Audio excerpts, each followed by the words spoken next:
खुद शॉक्ड हूँ सर माधुरी के बारे में सुनकर। और अपनी करनी पर कोई शौक? ये क्या आरोप लगा रहे हैं सर? माधुरी मेरा पास था। ठीक नहीं था, एक खट्टा सा स्वाद रह गया था दिल में कहीं। ऐसा कुछ भी नहीं था सर। किसी को लाइक करना कोई क्राइम नहीं है। ठीक है, मैंने जिस तरह से अपने दोस्तों को बोला वो गलत था, पर मुझे अपनी गलती का एहसास उसी वक्त हो गया था। अब मैं अपनी फीलिंग्स एक्सप्रेस करने के लिए प्रिंसिपल के पास जाऊं या पुलिस के पास? माधुरी आई एम सॉरी। मैं तुमसे पूछने ही वाला था। क्या? यही कि जो मैं तुम्हारे लिए फील करता हूँ। फिर वही बात, तुम पागल हो क्या? मैं तुम्हारे बारे में तो क्या किसी के भी बारे में ऐसा फील नहीं करती, और आज के बाद मेरे बारे में किसी से कोई बात मत करना।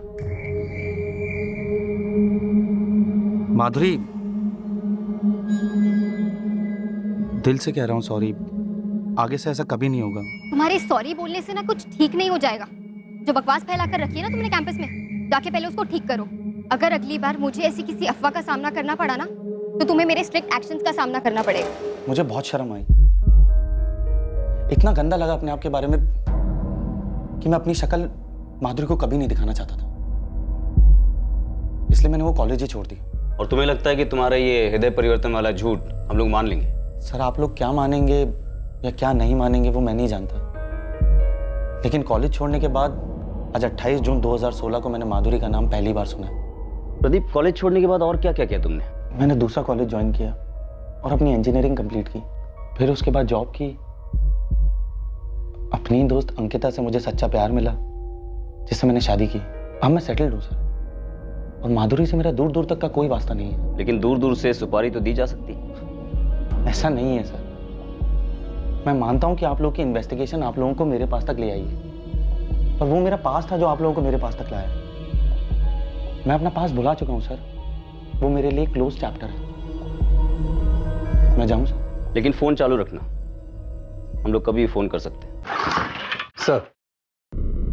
सर, प्रदीप साठे ने इस साल माधुरी को कोई फोन या कोई मैसेजेस नहीं किए। लगता तो नहीं है इसने कुछ किया होगा, पर फिर भी अतीत के घाव, खासकर ये इश्क मोहब्बत वाले,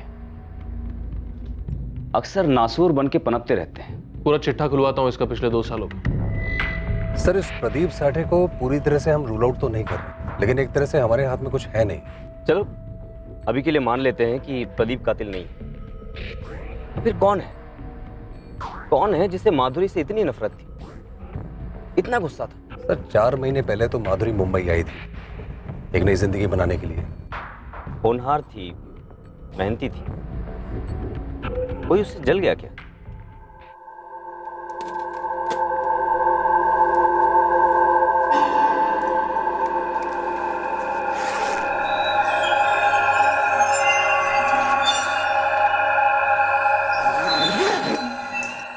आई डब्बा बॅगेत ठेवलाय। आपके ट्रेन का टाइम हो गया।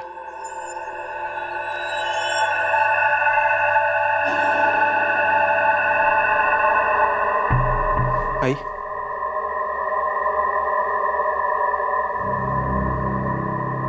ये हमारे माधुरी के साथ ही ऐसा क्यों हो जयेश?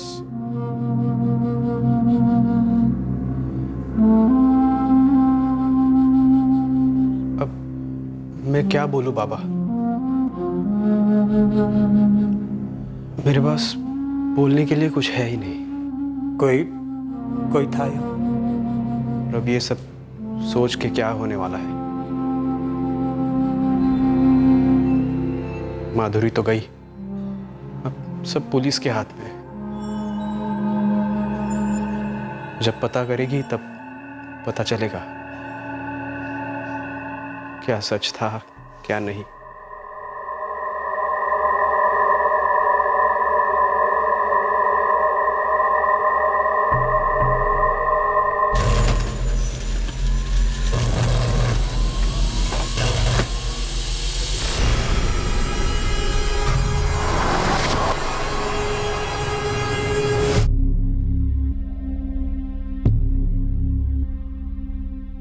सोसाइटी में पहरा बढ़ा दिया गया। लोग आतंकित थे। माधुरी के घर वाले इस बात को स्वीकार ही नहीं कर पा रहे थे कि माधुरी अब उनके बीच नहीं है। मानो एक रात अचानक से एक तूफान आया और उनकी सारी खुशियां रौंद कर चला गया। इस शोक मनाते घर से थोड़ी ही दूरी पर एक और परिवार अपने एक सदस्य के मारे जाने के गम में डूबा हुआ था, तो दूसरी ओर एक तीसरा आदमी अपनी तकदीर का शुक्रिया अदा कर रहा था कि वो उस पर हुए हमले में मारा नहीं गया। 12 घंटे की ड्यूटी लगेगी, सोच ले। हाँ साहब, चलेगा, मैं कर लेगा साहब। महीने का 2 ही छुट्टी मिलेगा, ऊपर मांगेगा तो भी नहीं दूंगा। वो भी चलेगा साहब। आज से शुरू कर। ए काशी, ये नकुल की जगह पे आया है, इसको काम समझा दे। चल। माधुरी साटम और मर्डर केस में कड़ी इन्वेस्टिगेशन के बावजूद भी पुलिस के हाथ ऐसा कोई सुराग नहीं लगा था जो कि उन्हें मुजरिम तक ले जा पाता। दरअसल पुलिस गलत दरवाजों पर दस्तक दे रही थी, पर जब सही दरवाजा खुला तो सबको जबरदस्त शौक लगा। शौक इस बात का कि आखिरकार इन्वेस्टिगेशन का ये पहलू छूट कैसे गया।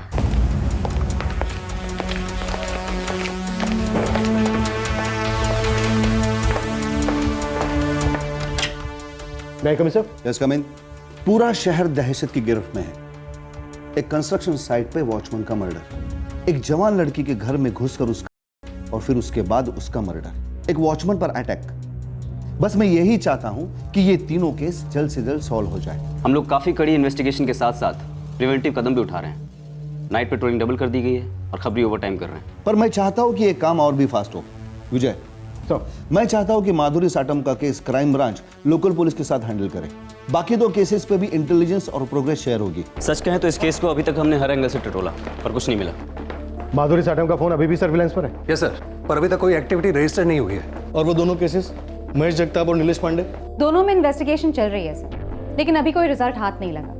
महेश जगताप अटैक में मारा गया और नीलेश पांडे बच तो गया, लेकिन वो अटैकर्स को देख नहीं पाया। हमें इन दोनों वॉचमैन पे हुए अटैक की फाइल की कॉपी चाहिए। जी, मैं आपके ऑफिस में जाता हूँ। इन तीनों केसेस में कुछ कनेक्शन लगता है। एक दिन छोड़कर एक दिन 3 अटैक होते हैं एक ही इलाके में। एक काम करते हैं, आपस में काम बांट लेते हैं, लेकिन फोकस एक ही रहेगा। हम इन तीनों केसेस को एक केस की तरह देखें। जी विजय जी, बिल्कुल ठीक कह रहे हैं आप। काम बांटते हैं लेकिन तीनों केसेस को एक ही केस की तरह हैंडल करते हैं।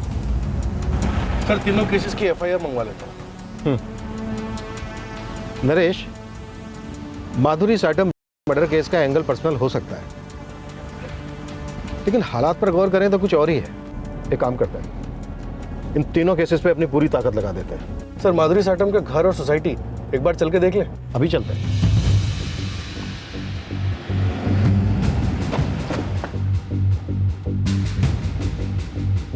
हेलो साहब, किससे मिलना है? Crime branch. सलाम साहब। 24 जून की रात को जो मर्डर हुआ था एक लड़की का, हाँ। उस रात को तू ही ड्यूटी पर था? नहीं साहब, मैं नहीं था। उस दिन ड्यूटी पर दूसरा वॉचमैन था। मुझे सोसाइटी का वो एरिया देखना है जहां से उस रात कातिल भागे थे।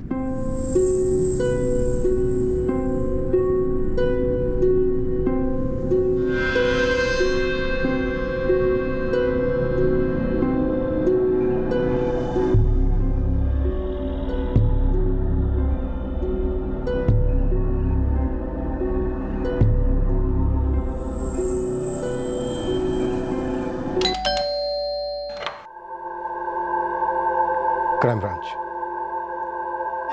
हमें आपका एक बार घर देखना है। Thank you.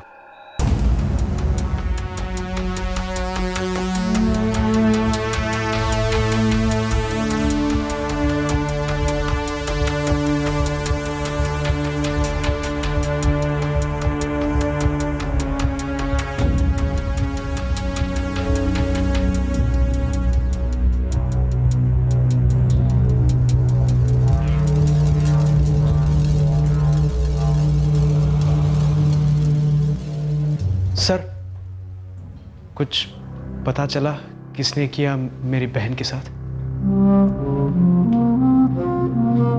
अभी तक तो कुछ पता नहीं चला है, लेकिन हाँ, हम उस तक पहुंचेंगे जरूर। हमारे इलाके के उस वॉचमैन के मर्डर की खबर पड़ी ना साहब, तो हमने सपने में भी नहीं सोचा था कि हमारे घर में कुछ ऐसा होगा। और मेरी इकलौती बहन थी साहब, 22 साल की, बहुत कुछ बनना चाहती थी। जो आपकी बहन माधुरी के साथ हुआ है ना, वो हम किसी दूसरी लड़की के साथ नहीं होने देंगे। नरेश, ये भी तो हो सकता है कि रैंडमली बिना कुछ सोचे कोई शख्स या गिरोह ऐसे ही लोगों पर अटैक कर रहा है। अभी कुछ देर के लिए माधुरी साटम का कोई पर्सनल एंगल होने की पॉसिबिलिटी को एक तरफ रखते हैं और इन दोनों केसेस पे देखते हैं। हाँ बोलो वजह साहब। ये मुझे किसी गैंग का काम लगता है। लेकिन हमने सभी चोरों के गैंग से उठवाया था। दोबारा उठाओ, दोबारा अच्छे से धुलाई करो। अगर ये कोई नया गैंग भी है तो पुराने गैंग से ही कोई टिप मिलेगी। जी नरेश, महेश जगताप केस की सारी डिटेल्स ले लो, हम साइट पर जा रहे हैं। Right sir. I am sure वहां से कुछ ना कुछ जरूर मिलेगा। इन 3 केसेस को जोड़ने वाली कड़ियां इस वक्त बेखबरी की धुंध में ओझल थी। तहकीकात करने वाली टीम्स इस धुंध में हाथ पैर मारती हुई जा रही थी और अचानक उनके कदमों तले एक ऐसा सुराग आया जिसने इस केस को एक नई, अनदेखी, अनसोची दिशा दे दी।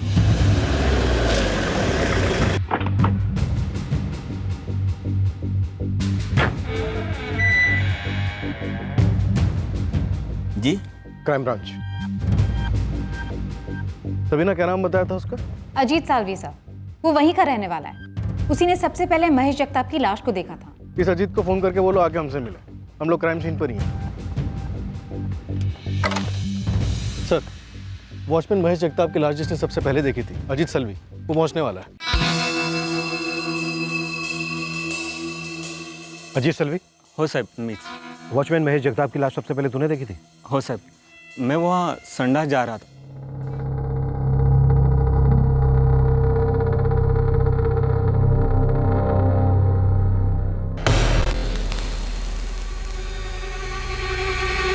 मैं सामने वाले वॉचमैन को आवाज लगा रहा था सर। सामने वाला मतलब मिल कंपाउंड का गेट वाला? हो साहब, वही। फिर सब लोग इकट्ठा हुए, बस्ती के लोग भी आए। वहाँ गेट पर 2 वॉचमैन हैं? हाँ सर, वो पहले भी थे वही दोनों वॉचमैन ना जो आते वक्त दिखे थे? हाँ सर। 20 जून की रात को तुम दोनों ड्यूटी पर थे? जी सर, हम दोनों ही ड्यूटी पर थे और उस दिन हमारी नाइट शिफ्ट थी। नाम क्या है तुम दोनों का? जी, मैं सुरजीत सिंह। जतिन भाटिया। ये जगताप की यूनिफॉर्म और तुम दोनों की यूनिफॉर्म अलग अलग? जी सर, हमें मिल कंपाउंड के लिए रखा गया है। अब वो मजदूरों की बस्ती की सुरक्षा के लिए कॉन्ट्रैक्टर विशाल करंदे ने दूसरे जगह से आदमी मंगवाया था। सर, महेश जगताप बस्ती के पिछले वाले हिस्से में पहरा देता था और वहाँ रहने वाले मजदूरों की हिफाजत करता था। तुम दोनों मिलके सामने वाले गेट के वॉचमैन मजदूरों की बस्ती के पीछे वाली साइड पर नहीं जाते थे? जी सर। और वहाँ का वॉचमैन महेश जगताप कभी सामने वाले गेट पर नहीं आता था? जी सर। नरेश, कॉन्ट्रैक्टर विशाल को बुलाओ। नहीं सर, 24 जून की रात, मेरा मतलब 25 जून की सुबह को जो वारदात हुई, माधुरी साटम का और मर्डर, उसके बाद वहां से कोई केस रिपोर्ट नहीं हुआ है। ये 5वीं बार हो गया। आप लोग हमें खाली पीली फोकट में रगड़ रहे हो। तुम लोगों में से कौन अंडरग्राउंड गया? किसी बिल्डर या सेठ को मारा होता तो समझे, कोई वॉचमैन की सुपारी क्यों देगा या लेगा? ऊपर से उस मैडम का केस, दोनों में कुछ कनेक्शन बनता नहीं है सर। कनेक्शन बनाना हमारा काम है रसूल। तो सिर्फ इतना बता, इस इलाके में कोई नया गैंग आया? अगर कोई नया गैंग आया भी है ना, तो वो लोग का कुछ सॉलिड खुफिया तरीका रहेगा काम करने का। बिल्कुल सर, हम लोगों ने चूं तक नहीं सुना था और ना ही सुना कि कोई चोरी का माल बेचने के लिए आया या कोई हथियार खरीदने के लिए आया। सर, माधुरी का मोबाइल, लैपटॉप और गले की चेन के अलावा इस पूरे इलाके में चोरी की कोई दूसरी कंप्लेंट दर्ज नहीं हुई है। सिर्फ वॉचमैन नीलेश पांडे की कंस्ट्रक्शन साइट से कुछ बल्ब चुराए गए। हाँ सर, उसके अलावा और कुछ नहीं। महेश जगताप की बॉडी से क्या क्या चुराया गया? मोबाइल और वॉलेट सर। ये कोई पुरानी गैंग नहीं है, नई गैंग है। कोई एक आदमी या फिर 2 छोटे छोटे ग्रुप। 24 जून के बाद से कोई अटैक नहीं हुआ है। सर, लोकल पुलिस ने इलाके के सारे गैंग्स को तोड़ा है, किसी ने कुछ नहीं कहा, कोई सुराग नहीं। सुराग इसलिए नहीं मिला है क्योंकि तीनों केसेस में कोई फिक्स पैटर्न नहीं है। अगर पैटर्न एक होता तो वो पैटर्न ही सुराग होता। फिर भी मैं कहता हूं कि तीनों केसेस में कोई ना कोई कनेक्शन जरूर है। देखो, यहां पर महेश जगताप का मर्डर होता है और यहां इस साइड पर वॉचमैन नीलेश पांडे पर अटैक होता है। चलो मान लेते हैं कि अब तक पैटर्न एक ही है, 2 वॉचमैन, 2 बस्तियां, और फिर एक दिन बाद एक गली छोड़कर यहां पर माधुरी साटम पर अटैक होता है। यानी 3 अटैक एक एक दिन के गैप के बाद। शायद कोई सिंगल आदमी जो रात को ऐसे ही निकल जाता है, शायद कोई साइको। कॉन्ट्रैक्टर विशाल की क्या खबर है? सर, मैसेज आया था कि वो गांव गया है, कल तक पहुंच जाएगा। हमें महेश जगताप केस में हमारी पहली लीड मिल गई है। महेश जगताप ने अपने मर्डर से 25 दिन पहले ही ज्वाइन किया था, 26 मई को। और इससे पहले इन मजदूरों की बस्ती में कोई गार्ड नहीं था। सर, इस महेश जगताप को सिर्फ 25 दिन पहले ही काम पे रखा गया था। और इससे पहले? इससे पहले कोई भी नहीं था साहब। इस कॉन्ट्रैक्टर विशाल को हमारे कुछ सवालों के जवाब देने होंगे। हेलो हेलो, अरे कौन बोलते रे?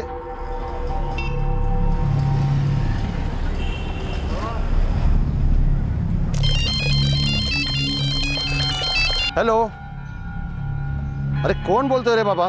हेलो हेलो,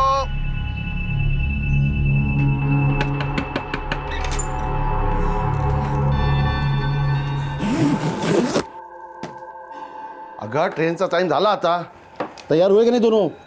हो झालं सगळं. चला निघूया. हा चल.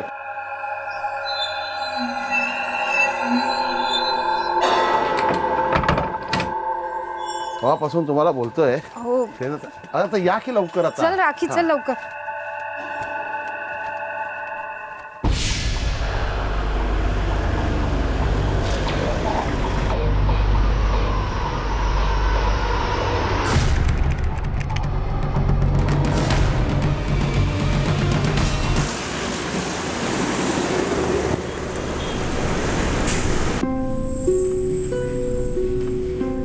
साहब वो मिल पिछले कई दिनों से बंद पड़ चुकी है, तो मैंने अपने साइट के वर्करों के लिए उसके मालिक से इसे किराए पे ले रखा है. अब बस्ती भी वहीं बसा दी. काम है ना मेरा साहब. लेबर कॉन्ट्रैक्टर मजदूरों के लिए साइट पर या साइट के आसपास घर बनाता है, ये उसका काम है, ये मुझे मालूम है. मुझे ये जानना है कि मजदूरों की बस्ती में वॉचमैन क्यों रखा गया. साहब पिछले कई दिनों से शिकायतें आ रही थी, चोरियां हो रही थी. कैसी चोरियां? साहब इस जगताप को ड्यूटी पे रखने से 3-4 दिन पहले बस्ती में एक लफड़ा हुआ था. 20 मई 2016 की रात को इस बस्ती में जो वाकया हुआ वो इन तीनों केसेस की जड़ थी, और इस वाकयात की छानबीन ने इस केस को सुलझाने में बहुत बड़ी भूमिका निभाई.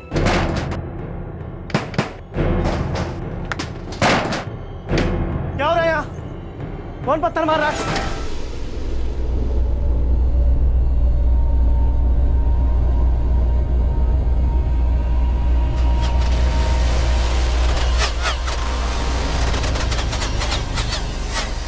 अगले दिन कई मजदूर आए साहब शिकायत करने. किसी के मोबाइल चोरी हुए थे, किसी के पैसे चोरी हुए थे, किसी के बर्तन तक चोरी हुए थे साहब. घरों में से? जी साहब.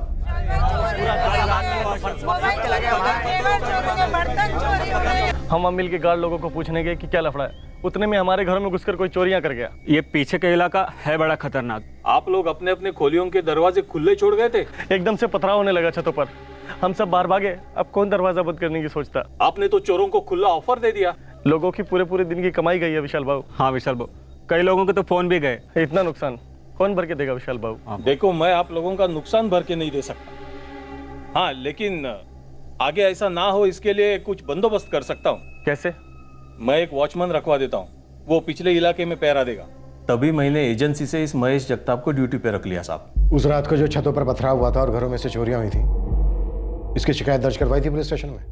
नहीं की थी साहब, लेकिन दूसरे दिन से सभी लोग अपने अपने काम पे लग गए, और फिर आगे 4 हफ्तों तो कुछ भी तो नहीं हुआ ना साहब. कोई चोरी नहीं हुई, लेकिन महेश जगताप का मर्डर हो गया. हाँ लेकिन वो ये सब लेकिन बाद में विशाल, सब कुछ.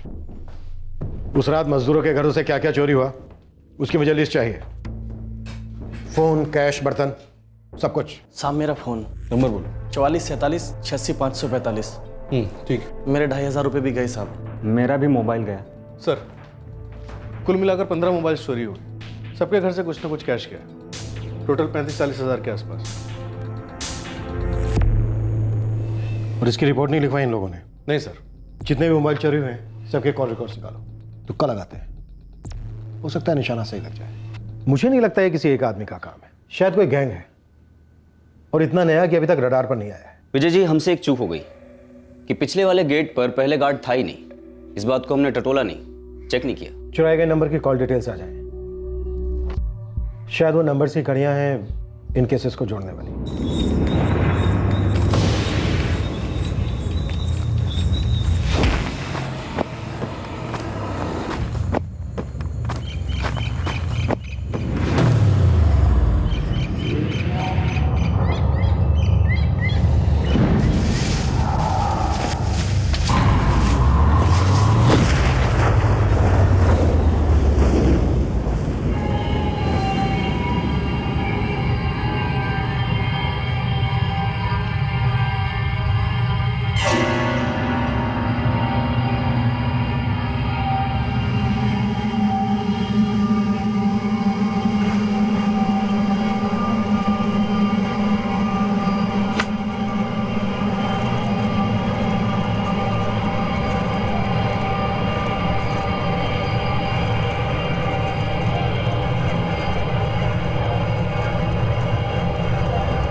सर, बस्ती से जो 15 फ़ोन चोरी हुए थे उसमें से एक नंबर एक्टिव था जो अभी भी यूज़ में है। किसका नंबर है?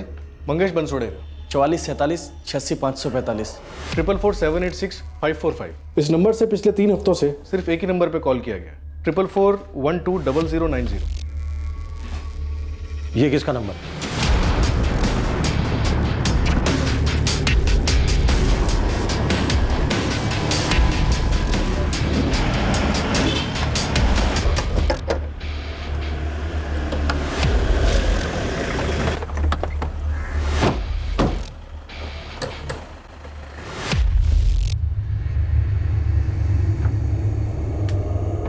जी, क्राइम ब्रांच। 444-120090। तुम्हारा है नंबर? हो साहब। क्यों? तुम्हारे इस नंबर पर पिछले 3 हफ्तों से 444-786545 इस नंबर से कई बार कॉल आया है। इसका है नंबर? मेरे को मालूम नहीं साहब। आप नंबर बोलो साहब, मैं लगाता है अपने मोबाइल पे। 444-786545। The number you have called is currently switched off. बंद है साहब। पर किसका नंबर है मेरे को मालूम नहीं साहब। ये नंबर जिसकी हम बात कर रहे हैं ये चुराया हुआ नंबर है। और इस चुराए हुए नंबर से तुम्हारे इस नंबर पर कई बार कॉल आया है। साहब मैं ये नहीं कहूंगा कि आप गलत बोल रहे हैं, पर मेरे को अभी याद आया साहब, ये नंबर से मेरे को बहुत बार फोन आया साहब। ये देखिए। एक मिनट सर, इस नंबर से कोई मैसेज भी है, 2 जुलाई को किया गया। राजीव।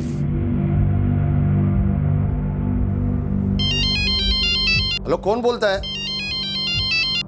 हेलो साहब, ये वही नंबर होगा साहब। ये नंबर से मेरे को बहुत बार फोन आया साहब। कभी कभी तो दिन में 3-4 बार फोन आता है, पर कोई बात नहीं करता है।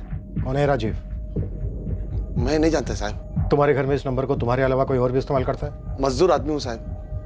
मैं, मेरी बीवी और मेरी बेटी राखी, सब लोग यही फोन इस्तेमाल करते साहब। ये नंबर मीरा रोड की एक कंस्ट्रक्शन मजदूरों की बस्ती से चुराया गया। जानते हो वहाँ किसी को? राम मंदिर के पास नई बिल्डिंग बन रही है। मेरी साली रहती साहब वहाँ।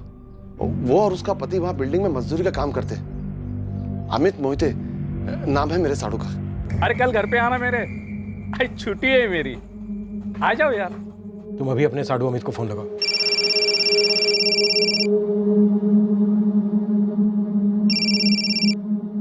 हेलो, हाँ वसंत भाऊ, बोला बोला। अमित, तू किसी राजीव को जानता है उधर?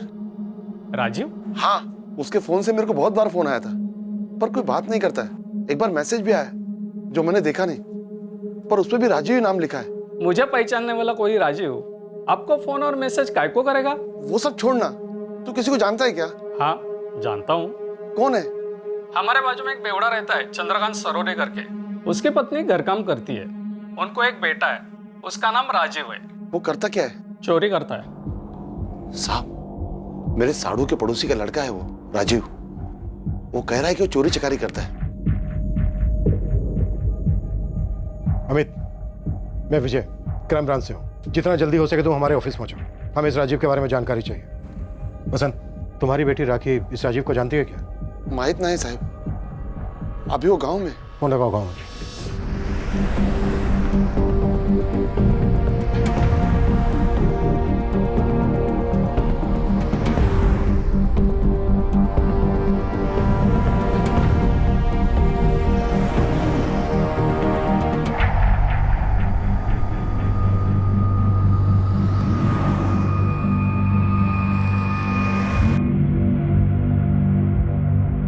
बाबा, अब आप मुझसे ये सब क्यों पूछ रहे हैं? जवाब दे पहले तू मेरे सवाल का।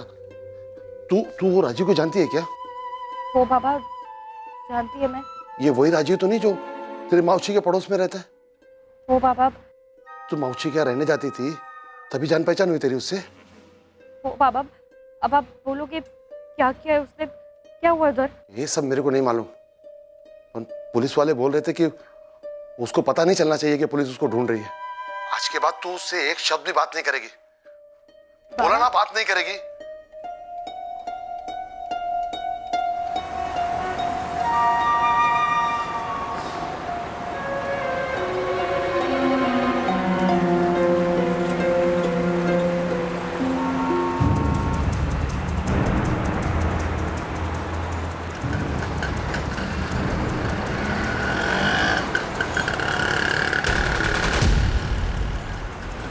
चाचा अरे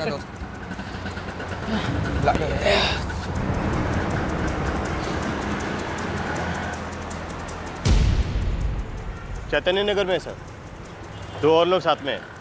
उठा लें क्या सर?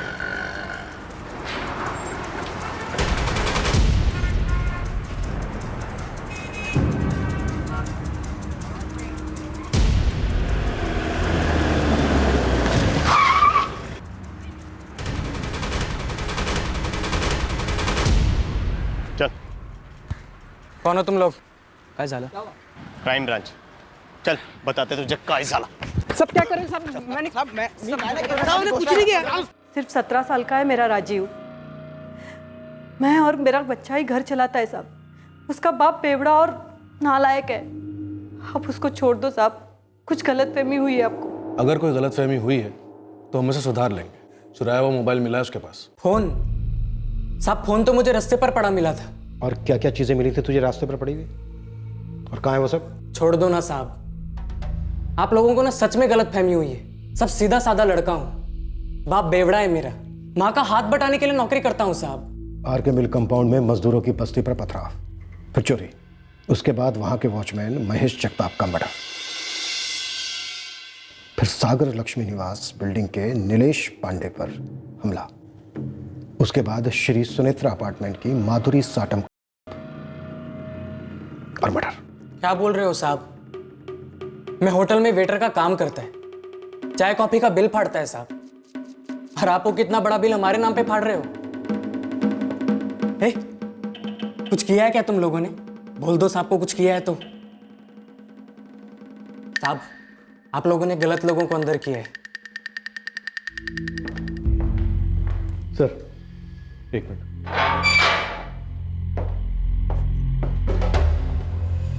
सर ये राजीव माइनर है, इसका 6ठी क्लास का स्कूल का सर्टिफिकेट देखा मैंने, ड्रॉप आउट कर गया था। ये माइनर ना बड़े बड़े मेजर्स को पानी पिलाएगा, देखता ही ये गैंग को कंट्रोल करता है। लेकिन सर है तो माइनर, टच नहीं कर सकते। बाकी के दोनों मेजर लगते हैं। एक काम करते हैं, तोड़ते हैं और तबीयत से तोड़ते हैं। चल।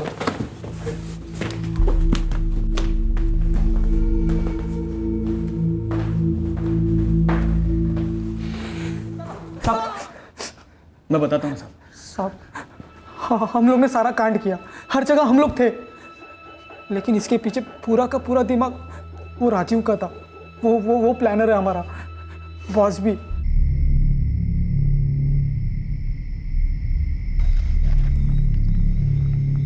ये पत्थर ना हम सारे छत पर तीनों अलग अलग जगह से मारते। अपना गुड लक सही रहा ना तो सारे लोग डर कर दरवाजा खोलकर भागेंगे। उतने में ही हम अंदर जाकर झाड़ू मार लेंगे।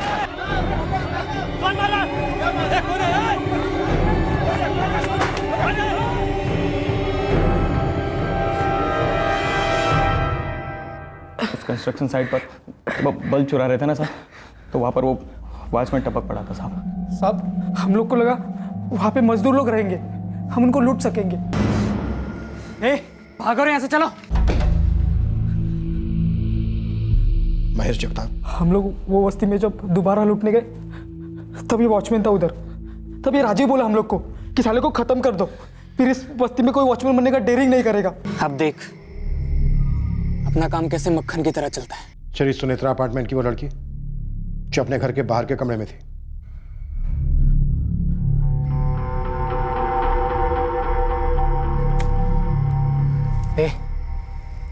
इधर का वॉचमैन गेट पर सोया रहता है। सुन बे राजू, अब बस्ती लूटना एक अलग बात है। अभी ये बिल्डिंग है, ये कुछ समझा ना, इसे लफड़ा का कुछ इधर। घर के अंदर चढ़कर लूटना हलवा नहीं है भी तो क्या? सुना है यहाँ पे कैमरे वैमरे होते हैं। ये देख, ये ना खास बिल्डिंगों के लिए। अपन को थोड़ा बड़ा तो सोचना पड़ेगा ना, वरना सारी लाइफ बस्ती में रहेंगे हम लोग। मुझे कुछ भी ठीक नहीं लग रहा है। अबे नहीं आने का है ना तो मत आओ तुम नहीं जाते अंदर।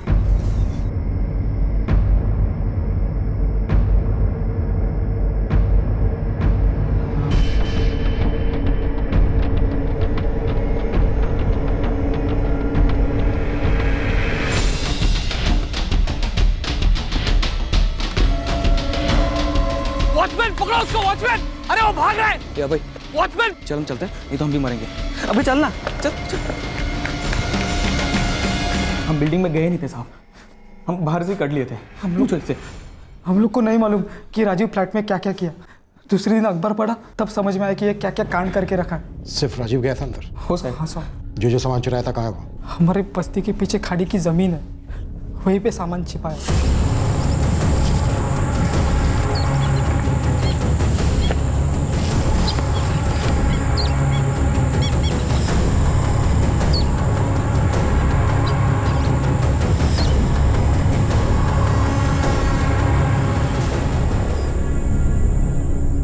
तेरे दोनों साथीदारों ने सब कुछ गल दिया। झूठ बोल रहे हैं वो लोग, मुझे फंसा रहे हैं, मैंने कुछ नहीं किया है। बेटा अब कोई फायदा नहीं है, तुम लोगों ने जो जो चुराया था हमने सब बरामद कर लिया है, हथियार भी। तुम्हारी बस्ती के पीछे जो खाड़ी है ना, वहां से तेरे दोनों खास दोस्त दिनेश और अभय, दोनों का कहना है कि गैंग का बॉस तू है। वो दोनों तेरी सुनते थे। सब बोले वो लोग? हाँ ऐसा ही बोले। वो बोले कि सारी चीजें तू तय करता था, तू सोचता था, सारी प्लानिंग तेरी होती थी, वो दोनों तेरा हुक्म बजाते थे। वो लोग मेरी सुनते थे साहब, मैं छोटा हूं उन दोनों से। मालूम है मुझे, जानता हूं मैं, लेकिन ये मैं नहीं कह रहा, वो कह रहे। अगर उन लोगों ने कुछ नहीं किया तो लूट का बराबर हिस्सा क्यों लिया उन लोगों ने? वो लोग कह रहे हैं कि सब कुछ तूने किया। अगर वो लोग वहां मौजूद नहीं थे और उन लोगों ने कुछ नहीं किया तो लूट का बराबर हिस्सा भी नहीं मिलना चाहिए था उन लोगों को। बकायदा गैंग बनाई थी हमने, उन्हें सब पता था कि हम क्या करने वाले हैं। राजीव वो दोनों ये भी कह रहे हैं कि श्री सुनेत्रा अपार्टमेंट में सिर्फ तू गया था, वो लोग वहां नहीं गए थे, और माथुर के फ्लैट में जो भी हुआ वो तूने अकेले किया।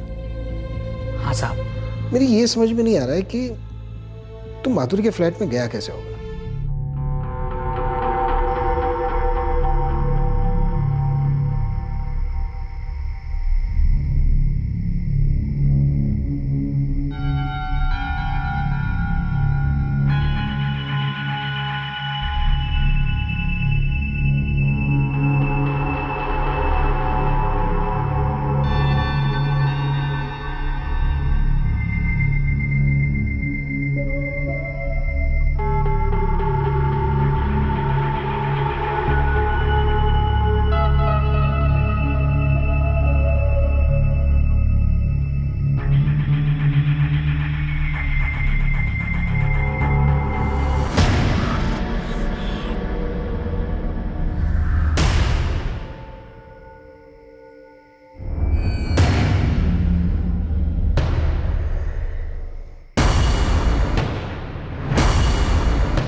वॉचमैन पकड़ो उसको, वॉचमैन! अरे वो भाग रहा है, वॉचमैन पकड़ो उसको।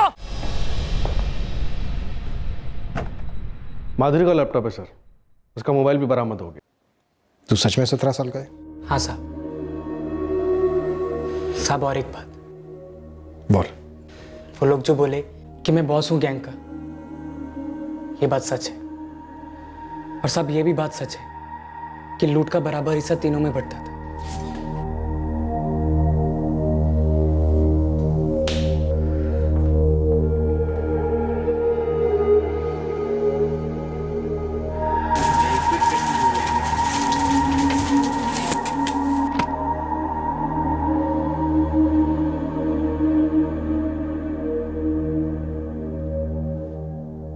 ऐसे ही पहले हमारा घर लूटने का सोचा और घुस गए। उसे यह तक नहीं पता था कि घर में कौन कौन है। वो माधुरी को जानता तक नहीं था।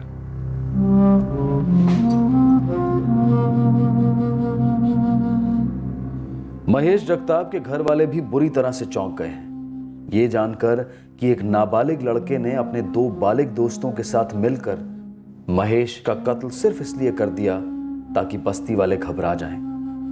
नीलेश पांडे भी शौक में है, पर साथ में थोड़ा खुशनसीब भी महसूस कर रहा है कि उसकी जान तो बची और हालत महेश या माधुरी जैसी नहीं हुई।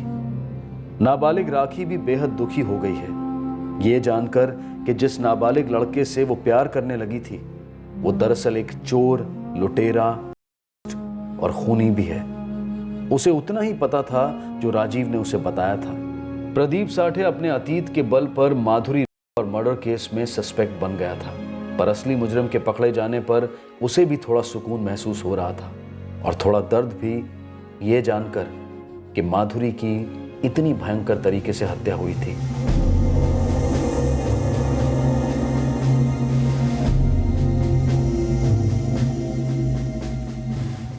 राजीव के दोनों साथीदार इस वक्त जुडिशियल कस्टडी में हैं। राजीव खुद जुवेनाइल कस्टडी में है। ये तीनों केसेस बेतरतीब थे। राजीव और उसके दो साथीदार रैंडमली अपना निशाना चुनते थे। राजीव और उसके साथियों का किसी भी विक्टिम के साथ कहीं से कोई निजी रिश्ता नहीं था। राजीव की गिरफ्तारी के कुछ ही दिनों बाद उसके पिता ने आत्महत्या कर ली। इसके पीछे कारण सिर्फ इतना था कि उनके पास शराब पीने के लिए पैसे नहीं थे। तहकीकात के दौरान राजीव की मोडस ऑपरेंडी सामने आई। वो ज्यादातर मोबाइल फोन और कैश की तलाश में रहता था और उसके माँ बाप को इस बात का पता भी था। बाप का शराबी होना या गरीबी को दोष देकर राजीव का इतनी कम उम्र में क्रिमिनल होना ये जस्टिफाई नहीं किया जा सकता। अगर राजीव की माँ ने उसकी रिपोर्ट लिखवाई होती तो शायद राजीव को रोका जा सकता था और शायद ये भयंकर जुर्म होते ही नहीं। फिर मुलाकात होगी अगले एपिसोड में एक और चौंका देने वाले केस के साथ। तब तक सुरक्षित रहें, सतर्क रहकर एक अच्छे नागरिक का फर्ज अदा करें और देखते रहें क्राइम पेट्रोल सतर्क। सबक एक को सीख हम सबको। जय हिंद।